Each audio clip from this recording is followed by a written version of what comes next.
Welcome back to the show, everybody. Check out these headlines here. We got EU and the vote on the proposed ban of proof of work. U.S. Treasury listing digital currencies in sanctions. BRICS coalition and new payment system. Ukraine commercial bank and Stellar. Don't forget that one.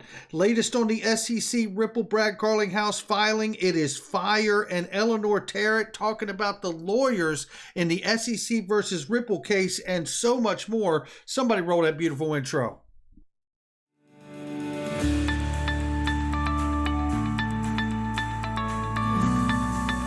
Digital Perspectives with Brad Kimes. Come on in.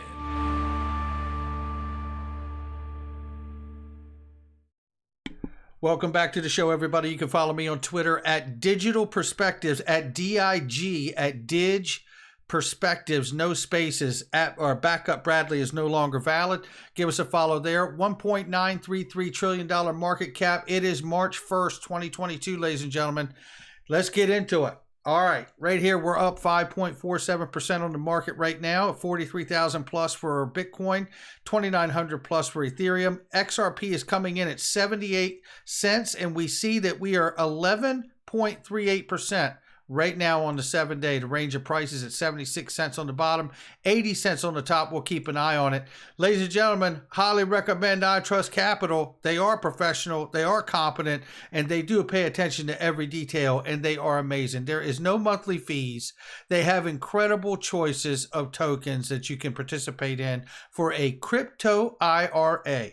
Whether it's Decentraland or whether it's Bitcoin or Ethereum or whatever your flavor is, Cardano, they got it. Make sure you check them out. Sign up. They got incredible, incredible opportunities. If you're looking to move your Bitcoin or your 401k, you can do that as too, or move your IRA, crypto IRA from another company to them very easily, no fees. Make sure you check them out. I'll put a link underneath the video. Take a look right here. The U.S. is asking crypto exchanges around the world to prevent Russia from skirting sanctions imposed after it invaded Ukraine last week. We know that Kraken's Jesse Powell said not going to do it. Binance said they would work with the government. Coinbase says we're not going to do it either. They will not institute a blanket ban on all transactions to Russian crypto addresses. Coinbase, Coinberry, KuCoin follow Binance and Kraken's decision to refuse sabotaging ordinary Russian users. So, but that didn't stop a lot of people. We'll see what goes on there. A proposed ban recently reported on towards the end of last week, a proposed ban of proof of work in Europe is off the table for now, they say. The European Union Parliament had talks about banning proof of work, but there is some time to go. If I remember, summer is when we really want to pay attention and see if that ends up back on the table for discussion. We will keep an eye on it, but for now, it's off, they say. Right here, this is not off, and it's digital currencies. They're on the list with the U.S. Treasury Department as part of the effort to sanction the Russian government. Now, just moving through this information quickly because we have so much to pay attention to and go over today. A lot happening around the world.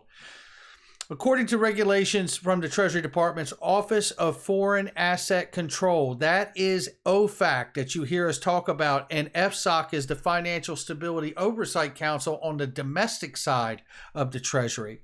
Controls scheduled to go into effect March 1st. U.S. residents may not use digital currencies to benefit Russia's government, including country's central bank, as an attempt to circumvent U.S. sanctions in response to the invasion of Ukraine. The guidelines equated crypto transactions, deceptive structured transactions, dealings, and attempts to evade sanctions.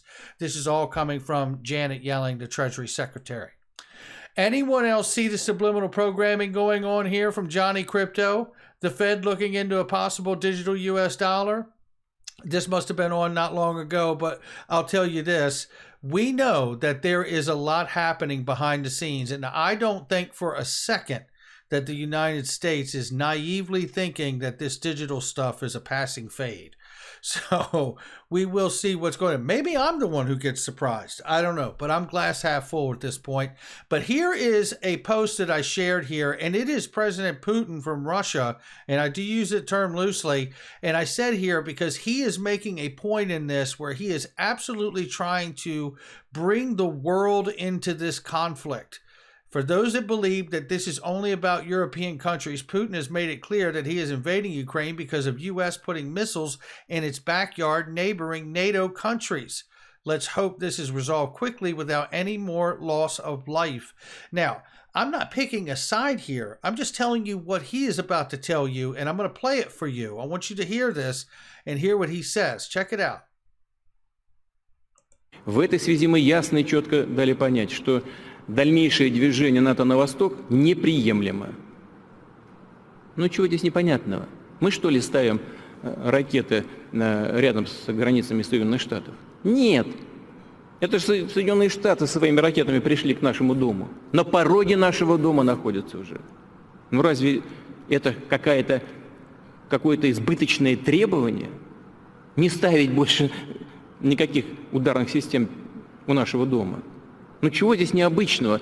Вот как американцы бы отнеслись, если мы бы взяли там на границе между Канадой и США или на границе Мексики и США поставили бы наши ракеты. Значит, ну вопрос в безопасности. Сейчас Бог с ней с историей. Вопрос. So there's his argument. So if you're reading it and you understand what he's saying here, then what he is actually saying here is that U.S. has been using the NATO alliance countries to put missiles in those countries and putting it basically in their front yard and that's why they're saying that's why we've had to go take Ukraine, right? Because we don't want them joining NATO and then there'll be missiles there too, is basically the argument. What we have to remember here, and the reason I pointed this out is exactly why I responded back to Anders L., who's an amazing influencer. You should follow him. He wants old Russia back, is what Anders L. says.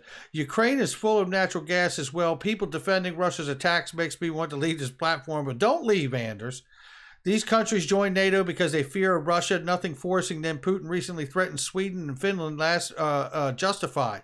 And he's absolutely right. And then what I put here in response, and I think I put a response down here somewhere very quickly to it, if I could find it. 1 second here, because I know that I have it here. Let me see if I can find this very quickly, because what I want people to understand is this.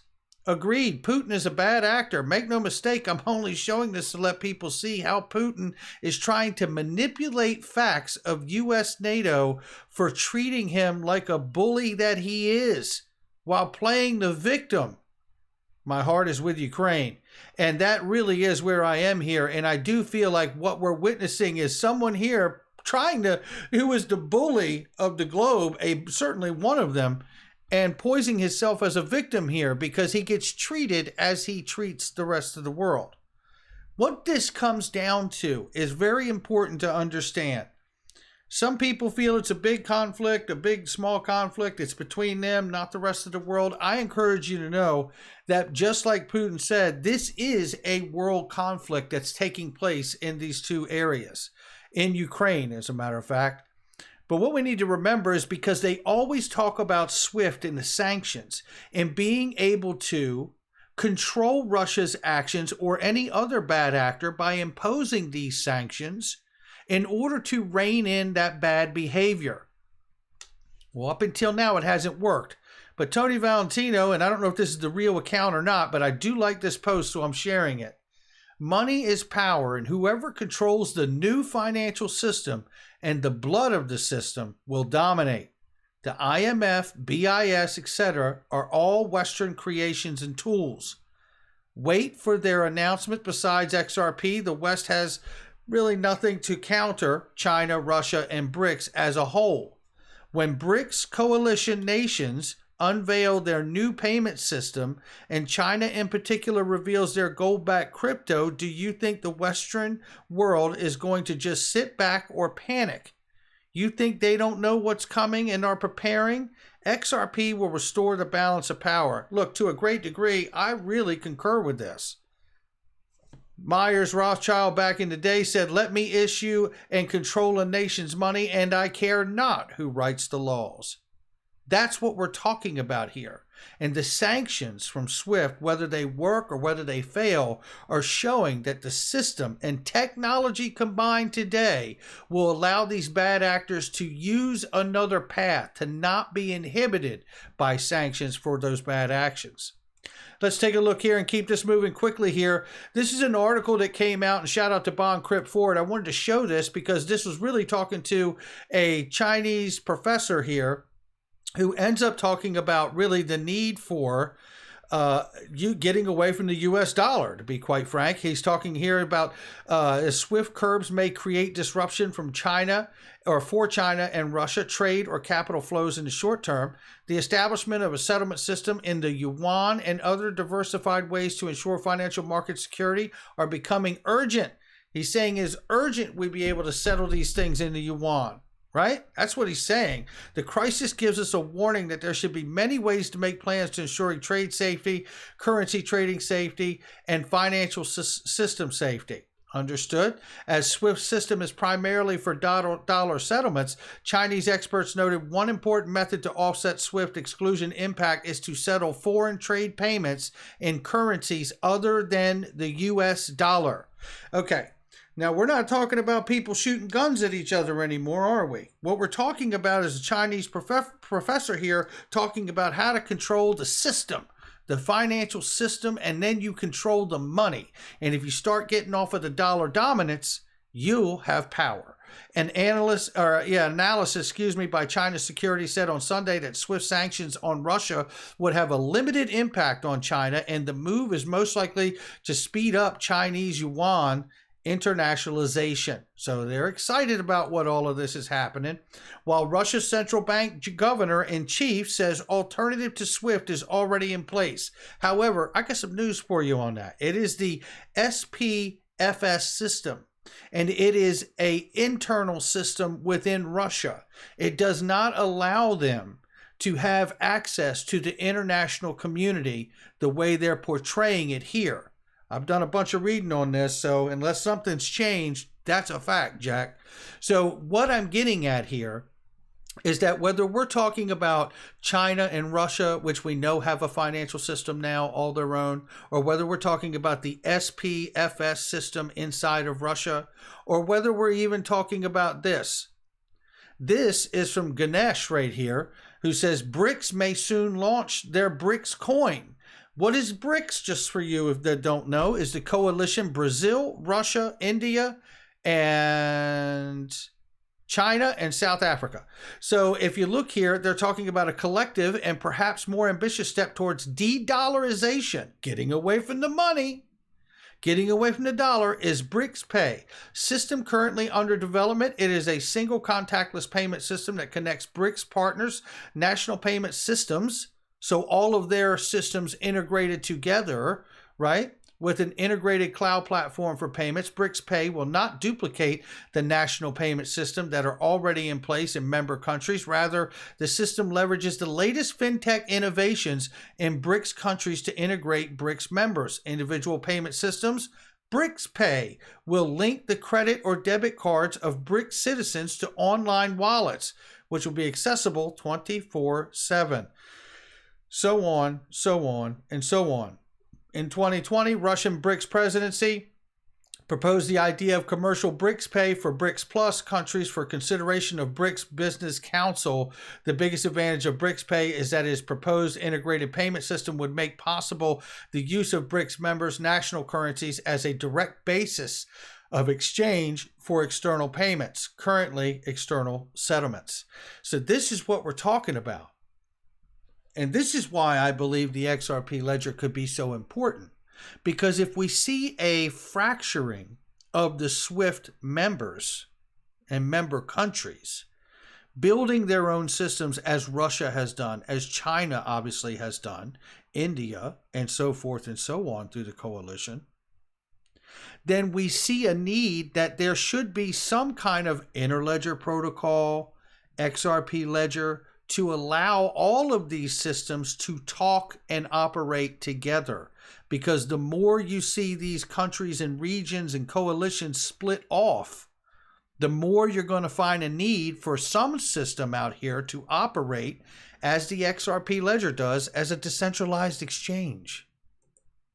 And don't forget about this, Stellar, Ukraine commercial bank to test digital currency built on Stellar. This came out months ago, but don't sleep on that. I know they're in the middle of a conflict right now, but there again is the sign that we are moving to a irreversible place, a new digital world and digital future. Now let's take a look at the latest filing of what's going on here in the SEC versus Ripple. This is specifically Brad Garlinghouse files a response to the SEC opposition.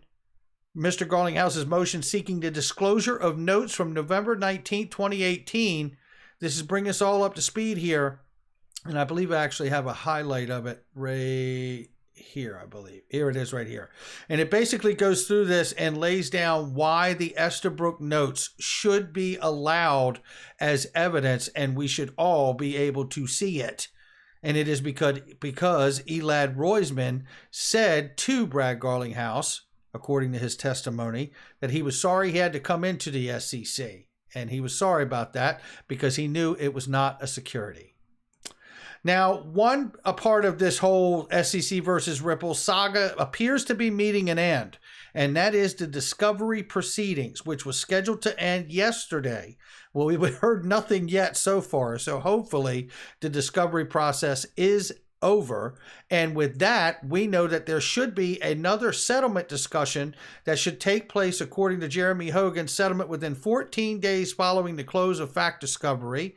And this time, in the mediation process, or the discussion of this settlement conference or whatever it is, will be mediated by Judge Netburn. So we will see if she has an impact on that particular meeting. We'll see. That should be in the next 14 days. Meanwhile, we are still waiting for some decisions to come down the pipe here. And Eleanor Tarrant from Fox News tells us that lawyers connected to the SEC versus Ripple case say they're in limbo right now, waiting for a couple of rulings from Judge Netburn to come down. Notably, the motion to reconsider the SEC request reconsideration of the status of the Hinman emails, which we all know really should be revealed, but probably won't be. We'll see. I'm very excited to see the ruling on that one. Brad Garlinghouse requested to disclose the Estabrook notes, which would have Elad Roisman's comments in it. We're waiting to hear that as well. So this is getting interesting, ladies and gentlemen. We will keep you in tune to what's going on here.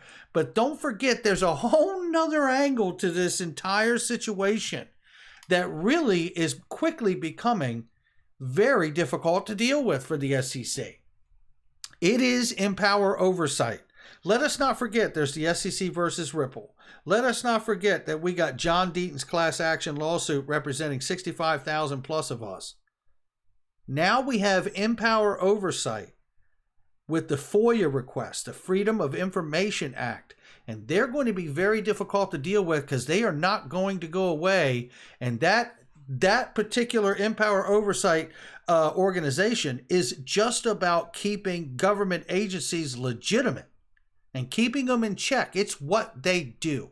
So I don't know how you get them to go away and quit asking for this information, which really does appear to be damning. Because if just for a second, if we could, let me go back here very quickly to what Jeremy says down here about the Estabrook notes and that situation, which appears to have damning information in it.